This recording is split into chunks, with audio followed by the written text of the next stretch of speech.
आज का विषय है, क्या मन को वश में किया जा सकता है? देखिए, कहने में तो ये बड़ा सरल लगता है, लेकिन ये है बड़ा कठिन। कहा जाता है कि समुद्र का सारा जल पी लेना, आग और पानी के ऊपर चलना, हवा में उड़ना, हिमालय को जड़ से उखाड़ देना और जलती हुई आग को निगल जाना, ये सब संभव है। लेकिन मन को वश में करना अत्यंत कठिन है। हमारा मन ही हमारा सबसे अच्छा मित्र भी है और सबसे बड़ा शत्रु भी। जब मन हमारे वश में रहता है तो वो हमारा सबसे अच्छा मित्र होता है, और जब हम मन के वश में रहते हैं तब ये हमारा सबसे बड़ा शत्रु होता है। वैसे मन दो प्रकार का होता है, उज्ज्वल मन और मलिन मन। सांसारिक इच्छाओं और तृष्णाओं से भरा मन मलिन मन कहलाता है और इच्छा रहित मन उज्ज्वल मन कहलाता है। शायद इसीलिए कहा जाता है कि जो व्यक्ति इच्छा रहित है वह परमात्मा के समान ही है।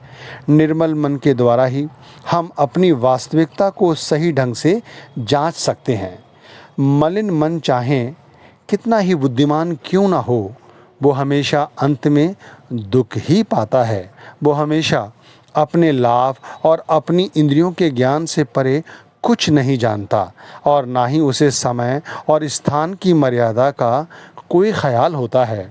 हर समय कुछ पा लेने और कुछ भोग लेने के विषय में ही वो दिन रात सोचता रहता है। इतिहास में वर्णित कथाएं दर्शाती हैं कि किस प्रकार मन ने बड़े बड़े ऋषि मुनियों को भी गिरा दिया। ऋषि विश्वामित्र जी इसका ही एक उदाहरण है। जब स्वर्ग की अप्सरा मेनका उनकी तपस्या भंग करने के उद्देश्य से वहां आई तो ऋषि अपने मन पर नियंत्रण नहीं रख सके। यदि हम अपने चारों ओर नज़र मार के देखें तो हम पाते हैं कि मन के ताबे में आकर हम सभी दुखी हैं। किसी को कारोबार का दुख है तो किसी को औलाद का दुख है, किसी को कर्जा देना है, किसी को कर्जा लेना है। कोई गरीबी में से तंग है तो किसी को औलाद नहीं है, तो किसी व्यक्ति को औलाद ने ही दुखी किया हुआ है। कोई अपनी बीमारी के हाथों से तंग है तो किसी को इनकम टैक्स और सेल टैक्स का डर लगा रहता है। कहने का मतलब है कि यहाँ सभी लोग दुखी हैं।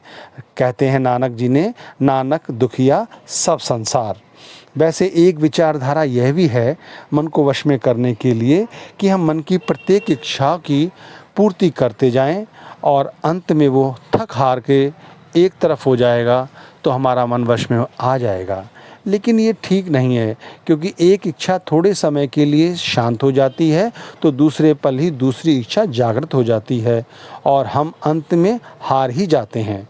दूसरी विचारधारा यह है कि हम मन को वश में करने के लिए कठोर कदम उठाएं, जैसे व्रत करें, अपनी आँखों को पट्टी बांध लें, रात्रि में ही जगें, स्त्रियों को ना देखें, गांव, शहरों, कस्बों को छोड़कर जंगलों में छुप जाएं। इन धारणाओं से भी हमें कुछ लाभ नहीं होता है और हमारी उत्सुकता इन सब चीज़ों को पाने में और बढ़ जाती है।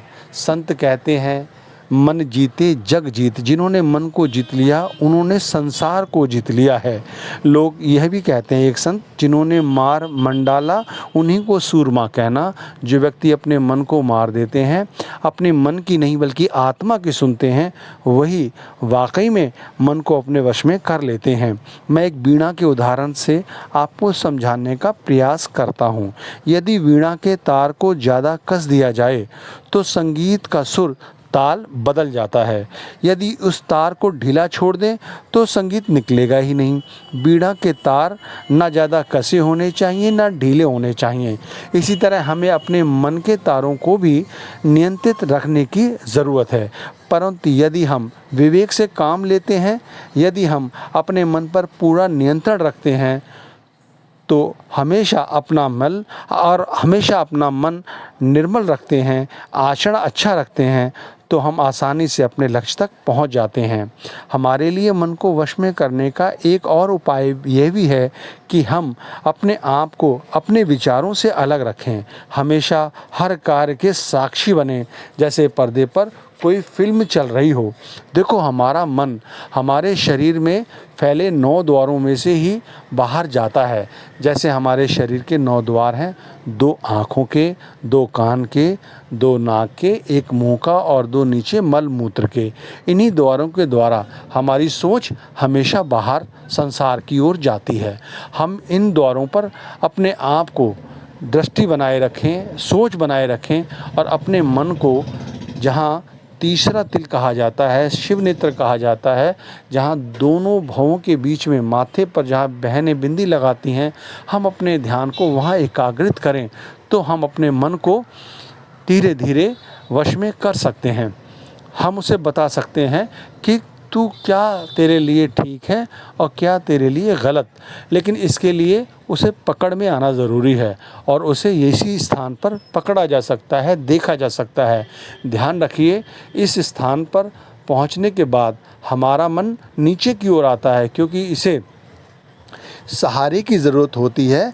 किसी सहारे के साथ ही से रोका जा सकता है।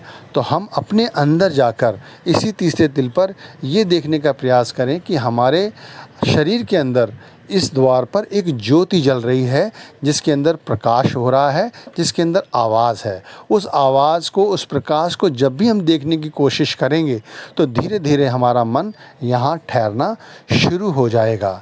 एक ये भी कहा गया है कि जैसा अन्न खाते हैं वैसा मन होता है। अगर अच्छा लगे हमें